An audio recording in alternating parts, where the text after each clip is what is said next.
Sen daha doğar doğmaz saray kutlamalarla çalkalanıyor. Baban başta olmak üzere herkes büyük bir sevinç içinde. Artık baban imparatorluğu kime bırakacağını biliyor. Üstelik onun asil soyu seninle birlikte nesiller boyu sürecek. Sarayın içindekiler kadar Türk halkı da bu habere mutlu. Çünkü onları koruyacak yeni bir imparator yetişiyor. Öncelikle senden büyük bir ağabeyin olmadığı için şanslısın. Aksi halde hayatta kalma ihtimalin çok düşük olurdu. Her ne kadar senden büyük bir kardeşin olmasa da seninle birlikte aynı gün doğan üvey bir kardeşin var. Belki de hayatında ilk ve tek gerçek dostun o olacak. Ama bu yakınlık uzun sürmeyecek. Şimdilik her şey yolunda gibi görünse de bir sorun var. Saraydaki bazı korumalar seni zehirleyerek öldürmek istiyor. Çünkü üvey kardeşinin annesi seni ve anneni rakip olarak görüyor. Bunun sebebi şu: Osmanlı padişahın eşiysen ve erkek bir çocuğun varsa Haseki Sultan unvanıyla saraydaki en güçlü kadınlardan birisi olursun. Fakat bu gücün de ötesinde tek bir unvan vardır: Valide Sultan. Yani padişahın annesi. İşte herkes vakti geldiğinde Valide Sultan olma peşinde. Bunun için etik olsun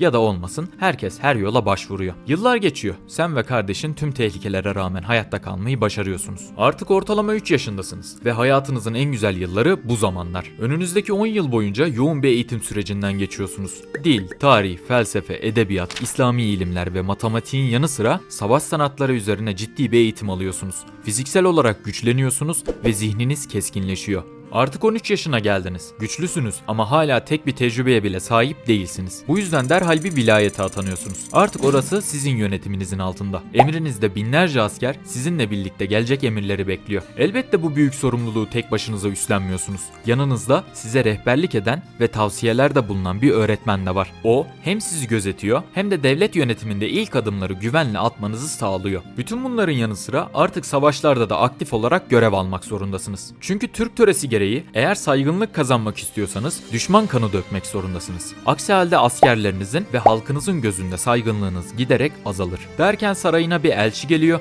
ve babanın seni savaşa çağırdığını öğreniyorsun. Hemen hazırlıklarını yaptığın gibi emrindeki askerlerle birlikte babanın yanına gidiyorsun. Üvey kardeşin de savaş meydanında. Birlikte sırt sırta mücadele ediyor ve düşmanlarınızla savaşıyorsunuz. Fetihler gerçekleşiyor. Ülkenizin sınırları genişliyor. Binlerce düşmanı öldürüyorsunuz. Savaş sonrası hem kardeşinin hem senin yaraların var. Artık gerçek bir savaşta neler yapabileceğini biliyorsun ve ordu yönetmeyi kısmen öğrendin. Baban, sen ve kardeşin askerlerle savaş sonrası kutlama yaparken birden yanına bir elçi geliyor. Vilayetinde isyan çıkmış. Pek çok askerin ölmüş, kalense işgal edilmiş. Bunun anlamı ne demek biliyor musun? Babanın, kardeşinin ve halkının gözünde artık bir hiçsin. Derhal onurunu kurtarman gerekiyor. Emrindeki askerlerle gidiyorsun.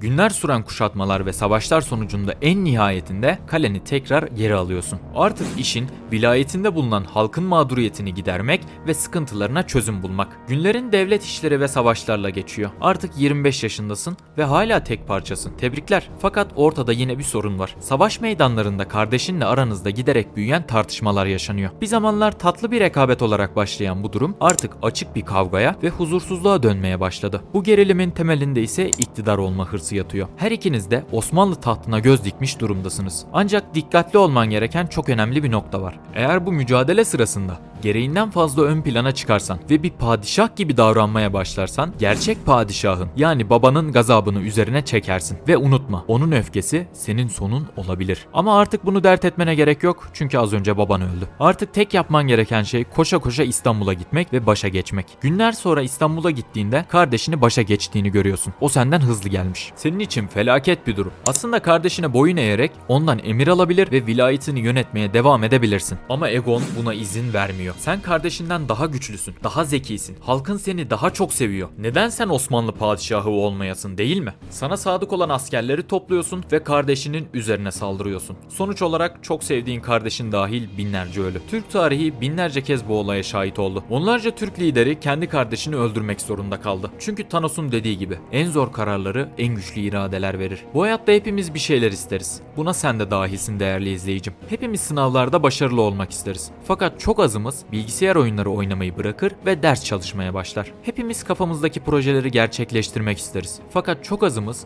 dizi film izlemeyi ya da arkadaşlarıyla vakit geçirmeyi bırakıp işine odaklanmayı seçer. Bu hayatta her şeyin bir bedeli vardır. Thanos'un ruh taşı için Gamora'dan vazgeçmesi gibi bir şehzade eğer Osmanlı tahtını ele geçirmek istiyorsa mutlaka kardeşinden vazgeçmelidir. Kardeşini istemeyerek öldürdükten sonra tahta geçiyorsun. Tebrikler. Artık bir Osmanlı padişahısın. Artık sıkıntılarının bittiğini ve huzurlu bir yaşam sürmeyi düşünebilirsin. Fakat sıkı tutun, senin için hayat asıl şimdi başlıyor. Eskiden sadece tek bir vilayetten sorumluydun. Çıkan sorunları çözmek senin için o kadar da zor değildi. Örneğin bir isyan hareketi çıktığında bunu kolayca bastırabilirdin. Fakat artık neredeyse imkansız. Çünkü Osmanlı'nın tamamından sorumlusun. İmparatorluğun sınırlarını 5 milyon 200 bin kilometre olduğunu hesap edersek bir köşesinde isyan çıktığında gidip bastırman neredeyse imkansız. Fakat endişelenme. Bunu artık senin yerine yapacak bazı adamlar gönderebilirsin. Başa geçer geçmez ilk işin sana sadık olan insanları çeşitli mevkilere ve görevlere atamak. Kendine yapacağın en büyük iyilik zeki bir vezir seçmek olacak. Her şey tamamsa savaşmaya gidebilirsin. Çünkü Doğu cephesinde Safevilerle amansız bir mücadele içerisindesin. Batıda ise Avrupalı düşmanlarınla sürekli çatışmalara giriyorsun. Ordularını yönetiyor ve sınırlarını korumaya çalışıyorsun. Savaş olmadığı zamanlarda ise sarayına çekiliyor, bitmek bilmeyen bürokrasi işleriyle uğraşıyor, fermanları imzalıyor, vergi kayıtlarını denetliyor ve devletin dört bir yanından gelen raporları okuyorsun. Stresini atmak için bazen cariyelerle vakit geçiriyorsun ya da bazen bir köşeye çekilip YouTube videoları izliyorsun. Sarayın hiç durmuyor. Her gün yabancı elçiler, vezirler, tüccarlar ve askeri komutanlar gelip gidiyor. Kimisi itaat ediyor, kimisi entrikalar çeviriyor. Sen ise tahtta oturup her şeyi kontrol etmeye çalışıyorsun. Çünkü bu imparatorluğun kaderi tamamen senin ellerinde. Bir gün Bulgaristan topraklarından gelen bir haber tüylerini diken diken ediyor. Bölgedeki bir prens Osmanlı'ya bağlılık yemini ettiği halde korkunç bir isyan başlatmış, senin tebaanı acımasızca katlediyor. Hatta bazılarını kazıklara geçiriyor, işkenceyle öldürüyor. İsyanlar elbette senin için yabancı değil. Devletin sınırlarında sık sık böyle ufak çaplı ayaklanmalar çıkabiliyor. Fakat böylesini ilk defa görüyorsun. Adamın yaptıkları sadece siyasi bir başkaldırı değil, adeta bir canavarlık örneği. Saraydaki vezirlerinin bile yüzü buruşuyor gelen raporları okurken.